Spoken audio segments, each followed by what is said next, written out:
All right, I got this book in the I might back. actually learn Hebrew this way. Yes, we got this book in the back. It's called Alphabet Treasures by G.G. Crow. It's very similar to this. And this is obviously, it's also we're talking about apocryphal texts. Jesus does the same thing in these apocryphal texts in the Infancy Gospel of Thomas. It's also mentioned in, the Epistle Apostolorum has the same story where there's these symbolic meanings behind each letter. So by the way, what happened real quick was this probably originated in Sinai, where the ancient Egyptians had these hieroglyphs. They had hundreds or thousands of symbols just to make it difficult for people to learn to read and write, so that only the scribes could read and write, right? Mm-hmm. But in these minds in Sinai, they decided to simplify it, and that became the basis of the alphabet, which made it possible for everybody to be able to read and write. All right, today Robert's going to come and share, and I think every verse in the Gospel of Thomas here that he's going to share is found in our four Gospels, and they're very, very important scriptures that speak to us It's today. very familiar when you listen to it. Let's let Robert come up and share this for us.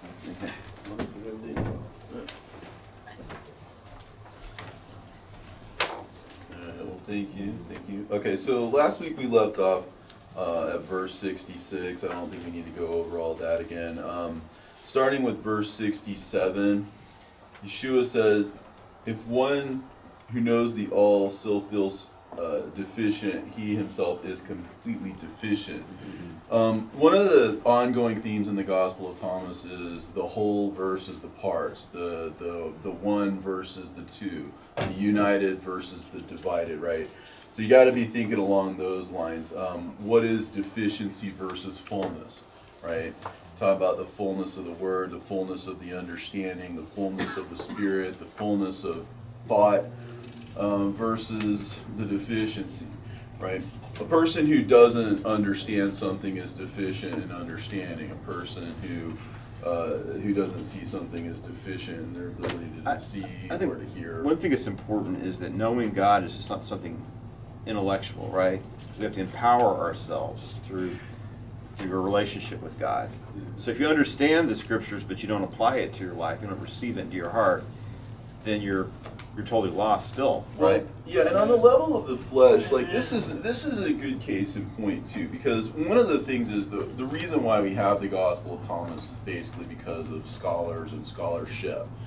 The church didn't really pass this down. It wasn't preserved through the church. It wasn't preserved through evangelicals or whatever. It sort of survived despite everybody's efforts to destroy it.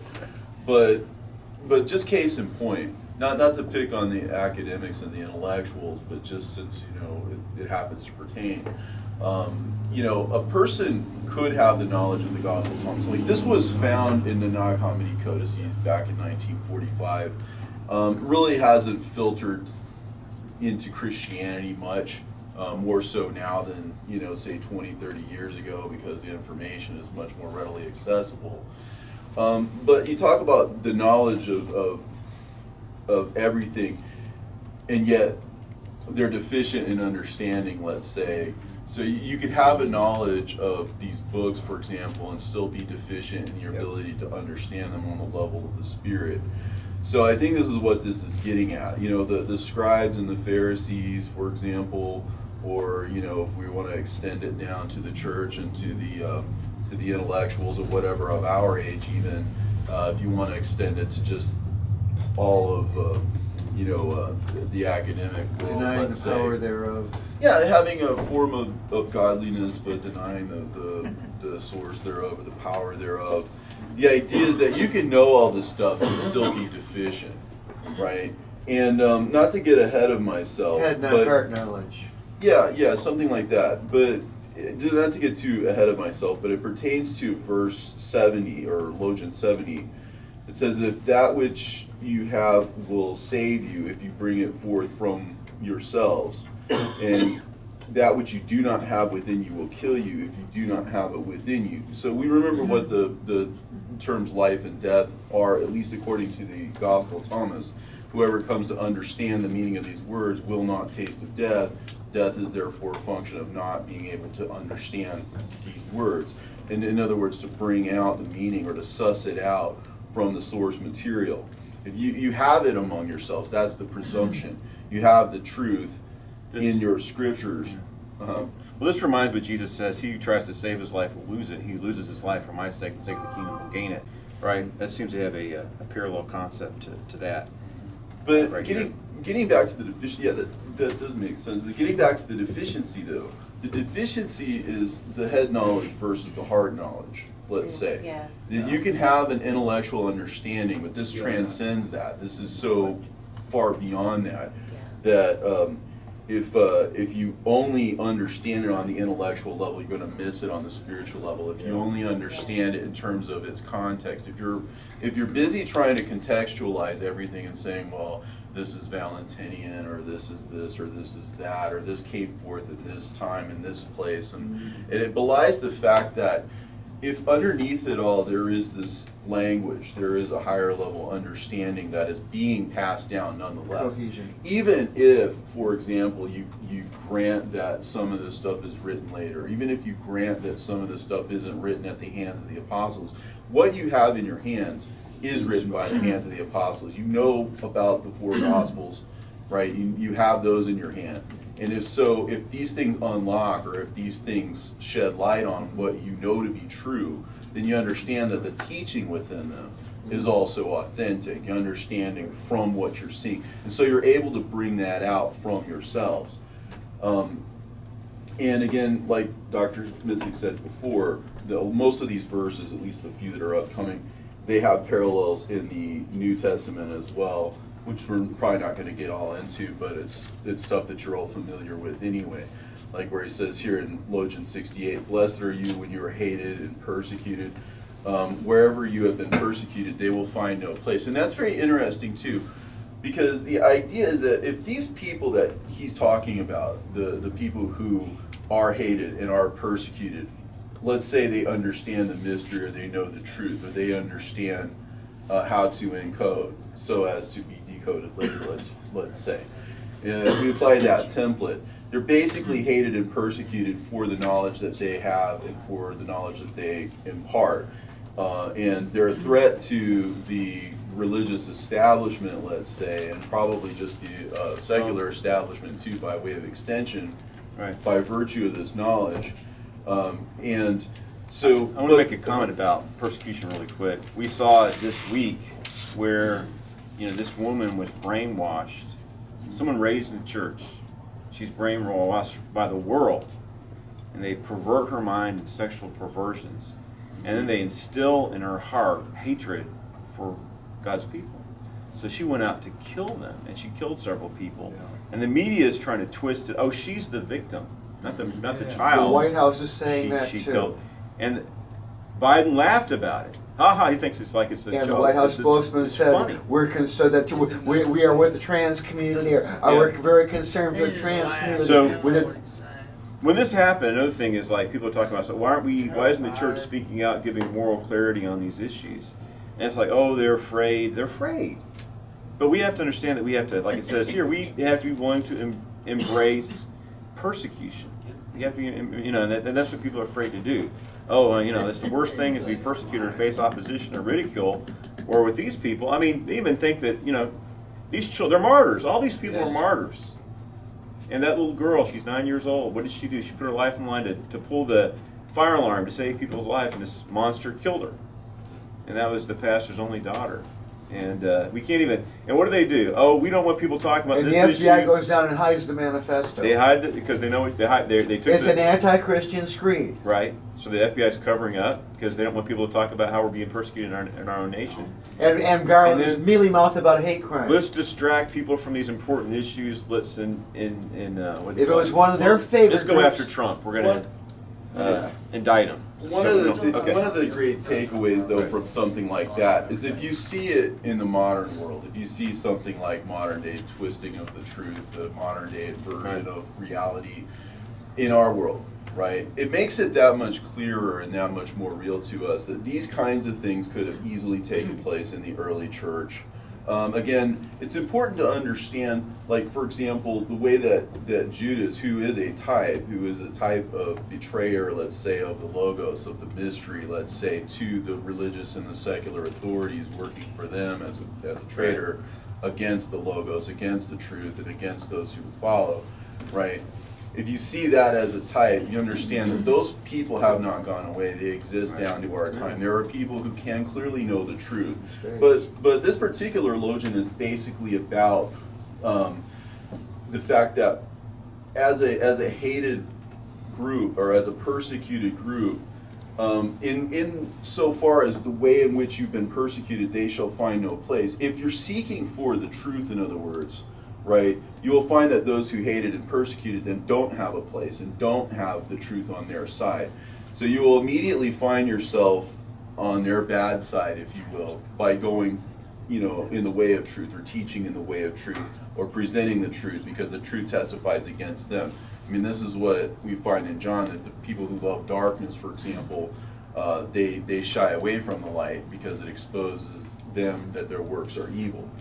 But the big takeaway here is that the very things that they persecute you about, they have no standing, they have no place, they have no grounds, let's say, in what they're saying. So a lot of what they said about the Christians and the mystery, and a lot of reason why this was suppressed and destroyed or whatever, is because they were wrong and because they were covering it up.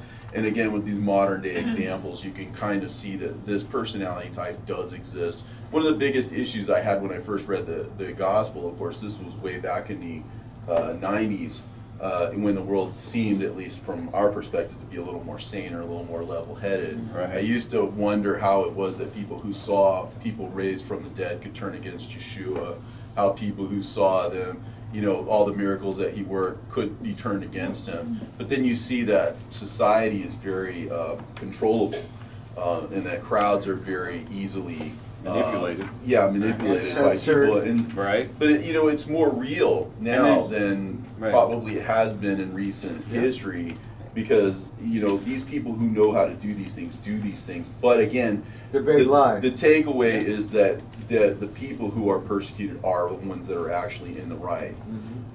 Yes, easy to. Right, Well, right. Jesus says, this translation is fortunate, but another way translates blessed. Blessed are you when you're persecuted. Well, because- And yet people are afraid to. Because The Lord it was takes perse- courage. It takes Yeah. courage to speak the truth. I mean, you can't go out there and if they want to say the sky is green or something and you say it's blue, it doesn't matter. They'll turn people against you. It's that bad. And people, sometimes you wonder what it is with people. Whatever happened. I mean, some of us are, let's say, over 40, 50 years old. We have a memory of a time when these kinds of ideas were unthinkable. We Right. have a memory of the time when we thought this would never happen. Yeah, You know what I'm saying? Right. But Before mass insanity. persecutions and those kinds of things do come along. And it's not always just the younger generation. Sometimes I'm surprised at how many people who are my age or older have fallen prey to this line of thinking. I want to mention something that's kind of funny. It's James O'Keefe, and what had happened, there's a left-wing organization where they were taking illegal contributions. So what had happened is there's some people in the neighborhood that gave like $10, $20. So they're cooking the book. So this person gave $1,000 donation, so they're knocking on these people's doors. Like, did you give this donation? And you just realize, like, man, this is a really hardcore left-wing extremist group.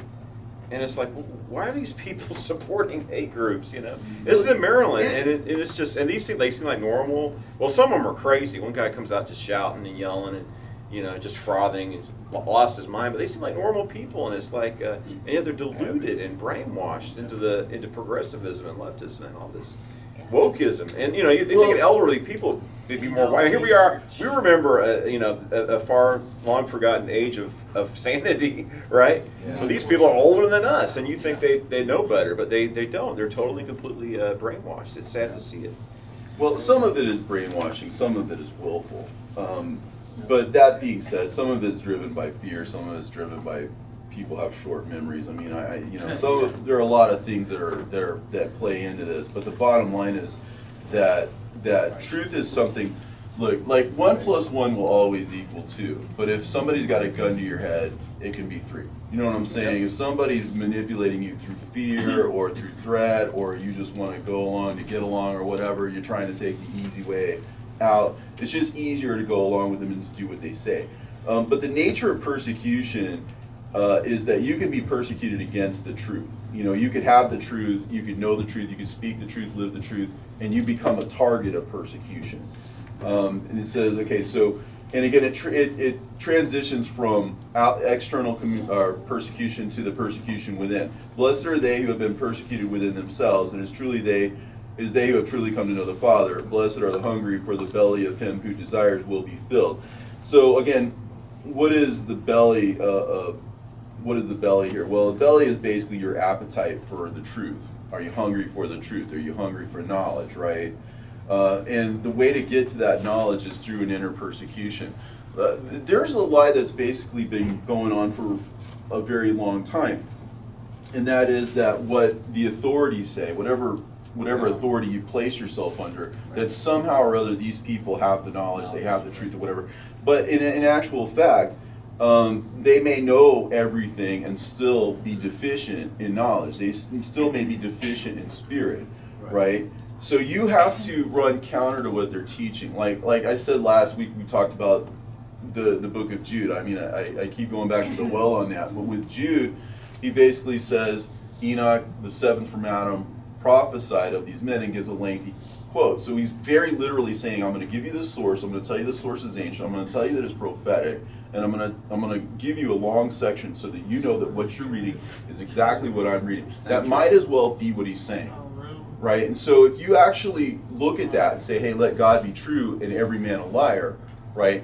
Then all of a sudden you realize that you have this whole history against you. You have this whole teaching against you. You have this entire tradition that is against you. And in order for you to get at the truth, you have to run against that tradition. You have to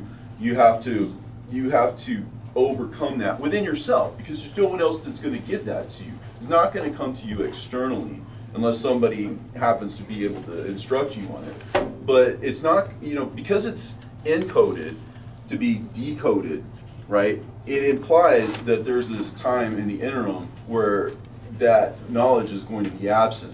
It's to be preserved for a future time and a future generation, which again, interestingly enough, is one of the things that Enoch says about it. It's not for his day, but for the day of the tribulation, when the wicked and the godless are to be removed.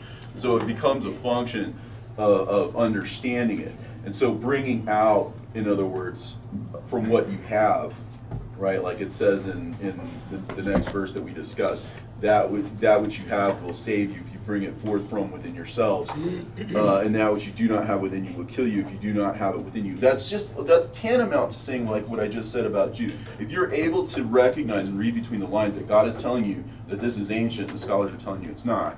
That he's telling you it's prophetic, and scholars are telling you it's not, right? That whose side are you going to be on, right? Because they're the ones that actually don't have standing. Because if you're saying that this is valid and this is real because the Bible is telling me, and it literally says let God be true and every man a liar, right?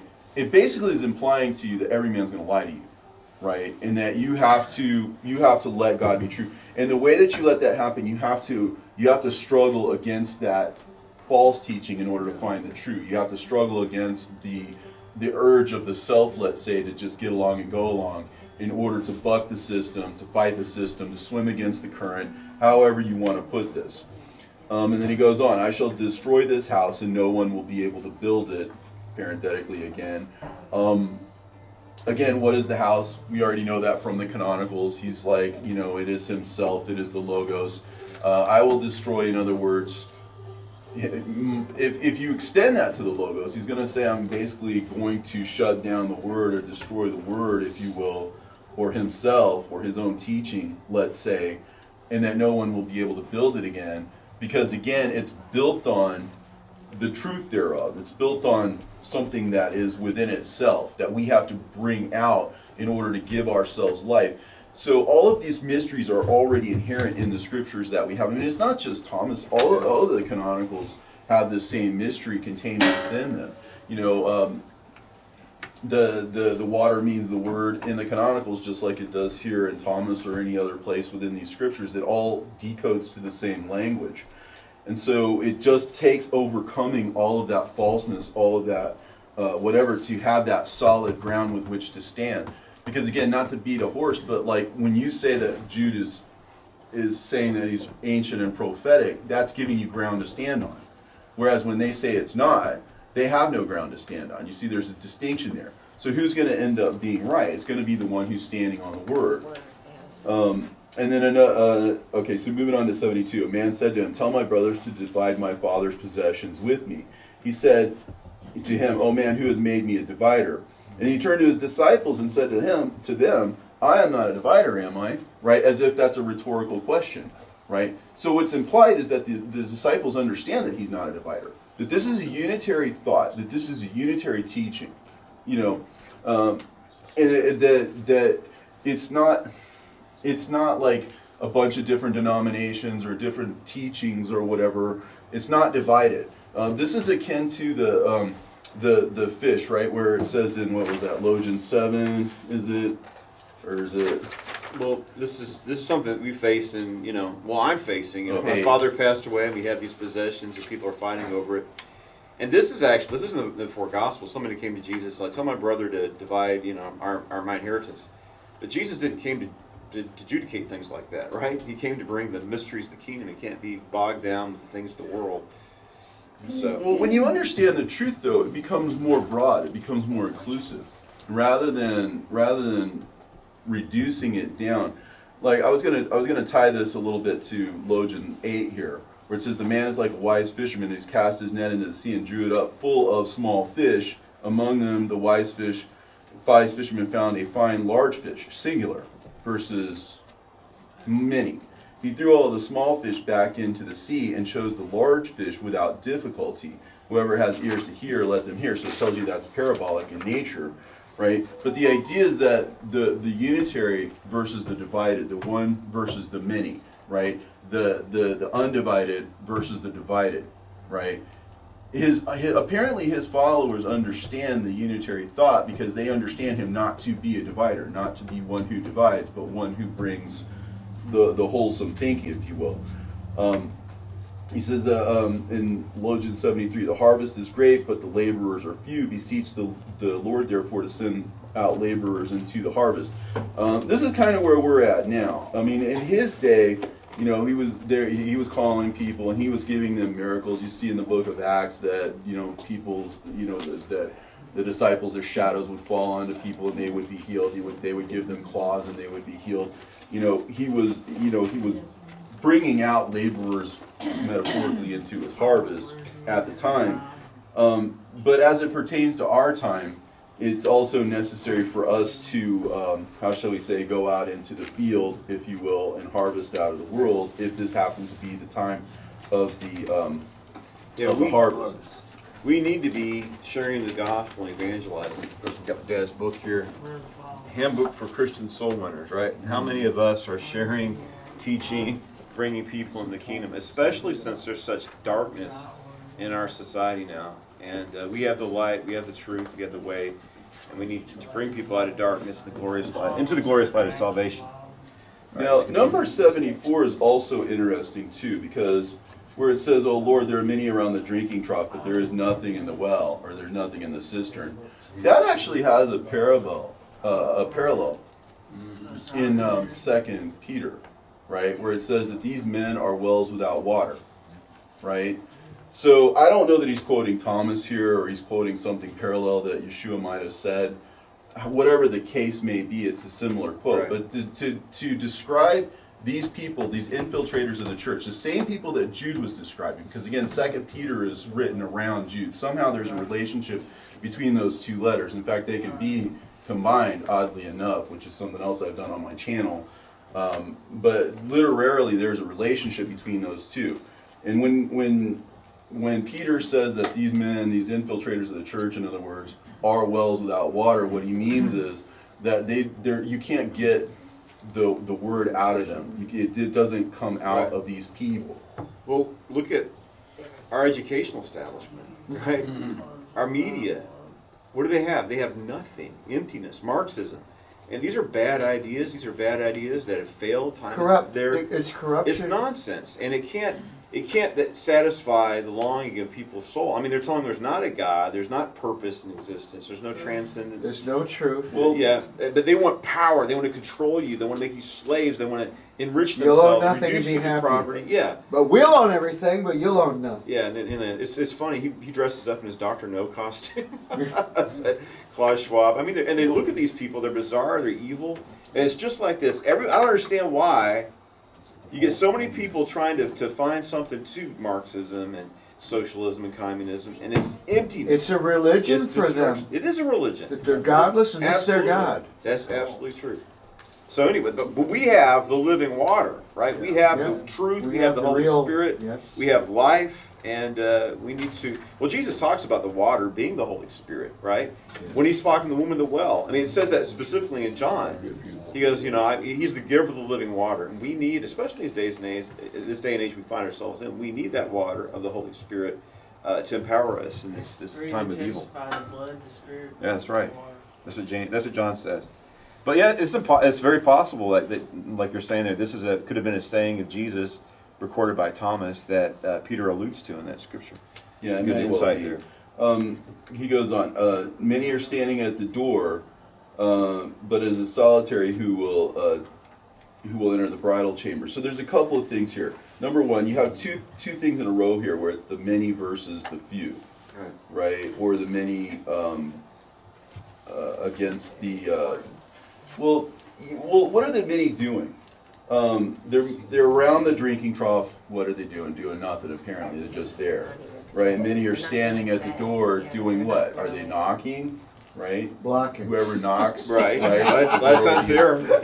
but they're not doing anything, right? But the solitary, what differentiates them from the many, right? Because they're willing to stand alone, right? They're willing to go against the current, like we were just now talking about. They're willing to buck the system or whatever, and as a result, they're able to enter the bridal chamber. Presumably, they're able to get water out of the well, let's say, so to speak.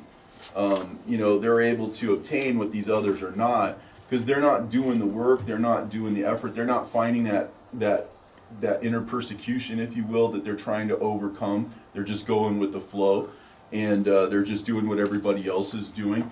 And it doesn't matter that they're at the door. It doesn't matter that they're at the well. They won't drink, right? They won't knock. They won't enter, right? So they're do-nothings, right? So anybody who just spouts what they've been told or just goes down the same path that everybody else has gone down, they're not able to get into the kingdom. It takes an inner persecution. It takes an inner effort. It takes the part on the part of the person seeking to seek, if you will, A alone. relationship. Right. Well, what I think is important about this, look at the Presbyterian Church. They talk about we're the community or the left. We don't want to talk about community. We don't want to talk about individualism.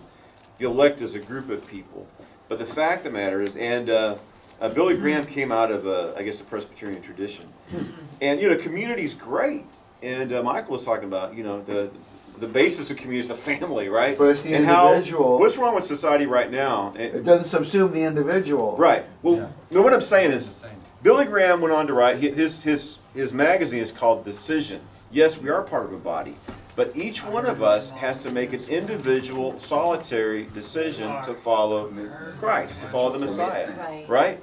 I mean, because if you're just part of a group, you're going to be lost, actually, if you don't make that individual decision to be born again for yourself. I'm with the. If you're just with a group like that, you're actually not going to even get in at all. You have to make, yes, the group is important. We're the fellowship. We're the body of the Messiah. But each one of us has to be The group individually. is a fellowship of individuals. Right. The same So- is true in the family. Amen. My children do not get into heaven. God has no grandchildren. That's right. So as important as community is very important. And that's the problem we have in our society. A house divided against itself cannot stand. So I was looking at these elderly people, they're just full of, this progressive mentality. And it's like, you realize it's like, you can't even talk to these people. You can't, let's try to find common ground. There's no common, they're so full of hatred and intolerance and anger. Listen, the agenda has a lot of good people news- brainwashed, the and good news that is- 99% of the public is not hearing the truth. Right. But, Yeah, we need, what I'm saying is, we have to come to an understanding of the truth of God and be spiritually renewed and be born again, as important as community is. Well, the good news is that inheritance, I think, has been left to us. I think it can be shown. I think we can point it out. We can suss it out of the scriptures. We can show people what the truth is. And the truth is a treasure. And that's kind of leading me into this, and I'll probably just sum it up with this. In Logan 76, it says, the kingdom of the Father is like a merchant who had a consignment of merchandise and who discovered a pearl. That merchant was shrewd. He sold the merchandise and bought the pearl alone for himself. You too seek his unfailing and enduring treasure, where no moth comes near to devour and no worm destroys. A couple of things. This one, there's a lot of connections in this one. It's the pearl of great price. Yeah, again, it's the pearl of great price. Well, you read about the worm one other place in Thomas, where no worm devours, or no worm destroys. You read it in Logan 9, it says, the sower went out, took a handful of seeds and scattered them. Some fell on the road, which again is tradition. The birds came and gathered them up, which is to say, if the seed is the word of God, it was gathered up by means of tradition, basically, because it's on the road, it's on tradition, right? In other words, so this doesn't go along with our traditions, therefore this word should be removed, right? Others fell upon the rock, did not take root in the soil, did not produce ears. Others fell on thorns, choked the seeds, and worms ate them. Right. So again, this is the second time. So we know that a lot of what has come down to us was not preserved. They were basically devoured by the birds, let's say, early on in the Christian era. And then later on, there's a second consumption of the words. Now, there was a time when the Apocrypha was taken out of the Protestant canon. There's a second removal, if you will, of the Scriptures. And I believe that's what this is roughly in reference to. The worm represents that second destruction or whatever. So in this case, it would mean that the moth was those who were early and the worm was those which were late, possibly, if this is with reference to the future. But what you can know for sure is that the pearl here is a catch-all term for that which is an unfailing and an enduring treasure. So he says he had the merchandise. And remember, we just now read in what was it, verse Logan 64 and 65 also about be the trampled and merchants. shredded by swines. Swine. Well, he talks about businessmen and merchants will not enter the places of my Father. It says in Logan 64, right? So here is one who is who had merchandise, right? And he was willing to exchange his merchandise, if you will, or his wealth, right, for what? That which is unfailing and that which is enduring. And what is unfailing and what is enduring is his word and his truth, right? His word is unfailing, his word is enduring, and his word also is a treasure. And that pearl, I think in some of these translations it emphasizes singular. And it says it bought that pearl alone for himself, right? You too seek his unfailing and enduring treasure, where no moth comes in to devour nor worm destroys. So if that worm eating the seeds has anything to do with that enduring and unfailing treasure, right, and you can avoid that, see what I'm saying? So it's a little bit like saying that you have to kind of, again, be persecuted within yourself, go against the system, trade the merchandise. Remember, the merchants were the false, well, they were the unfaithful stewards, right? So in those other parables, so it's the same characters, it's the same meaning. You know what I'm saying? It's just awesome. Placed, you know. This also reminds us of the devil. He's the devourer, right? Mhm. They say in Yeah. Hebrew, akal. He eats. But the Lord, we cannot destroy, right? He cannot consume that which is of the Lord. It can't be eaten away or destroyed. And that's what we need to do. What important is life? People, hoard up all these possessions and bank accounts. And right now, because of this administration, we're losing everything. Not gonna happen. But if we lay up for ourselves treasures in heaven, the devil can't take those Well, away, Right. and they're Yes. eternal. The important thing to bear in mind, I know we all have a concern about the future for ourselves and for our children and whatnot. The important thing to recognize is that however great our nation may have been at one point, It was great because of the people, let's say, that lived in it. Right. And as generation gets lost, and another generation gets lost, and another generation gets lost, that which we once had can be made into something else entirely. And what I'm saying is that Christianity went through this same phenomenon, evidently. Because the reason why the truth had to be encoded later, was a recognition that there was going to be a falling away. There was going to be a great delusion, if you will. So almost that a was going preservation. to. Well, it is a means of preservation. That's the entire point. And the point is that we also know that Babylon falls. We also know that Babylon is defeated, that Satan is already defeated. The fact that this is encoded to be decoded means that it's a ticking time bomb for him, as far as that's concerned. So you need to have a great cloud of witnesses, so to speak, to go out there and to speak on behalf of the truth in order to reverse, if you will. Because again, Babylon's going to fall. It's going to fall under the weight of its own foolishness. And what does it say? It says that people don't buy your stuff anymore. They don't. They don't buy what you're selling. Okay, so I could say something a little more Your ratings are colorful, but I falling. think you know what I'm talking about. Right, yeah. So, All right, let's conclude with that. Thank you, Ron. Randy, could you That was very good. good, close us out in Wonderful prayer? insight, Ron Jim. Great I had teaching. two prayer requests. Prayer requests, what are prayer needs? My neighbor's having surgery the 4th. He has a big mass on his right kidney. They're gonna do laparoscopic. His name is Carl.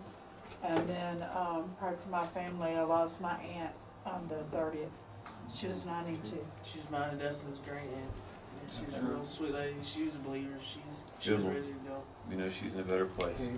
So My do some doctor prayer. started me on another heart pill and wants me to go see a cardiologist. And he says he's worried about me having a heart attack. And but a cardiologist is going to put me on a treadmill and they pump you full of dye until you do. So I'm not, that they make you sign a release that it's okay if they kill you on the treadmill. And so and I was laughing at it. So We'll so pray that- yeah, be in prayer, Yeah. but also at the same time I'm at peace. I told him before, I can't do that. I I'm, just can't do that. I'm up for promotion and I'm playing the big room, but every day of our life is written in a book and I'm numbered and known. So, and I'm too mean to die. Ask them Too good looking. Jeff, That's it. ask them about doing the chemical test instead. My cardiologist told me you get actually more details and better results from the chemical test. Okay. It's just more expensive and the insurance don't like to pay for it. Huh? But if you can say, well, there's a reason this guy shouldn't be on the treadmill, Right. they'll do it. Yeah, because can I take my walking stick on the treadmill with me? Yeah. How about my wheelchair? Tell them you can't do the treadmill. And so flat out tell them, well, the I cardiologist would be the one to talk to about that, not That's my right. doctor who's sending me to the cardiologist. No, that's right. Carry Yeah. on. Yeah. This- Okay, this- okay, good- good. Thanks for the information. Okay, hey, I would actually talk to the cardiologist now. I was just gonna go for a pizza instead. All right, It'll do just as much good. Brandon, let's pray for his needs. Help Our heads. him, Lord. Yeah. Okay. Come anyway.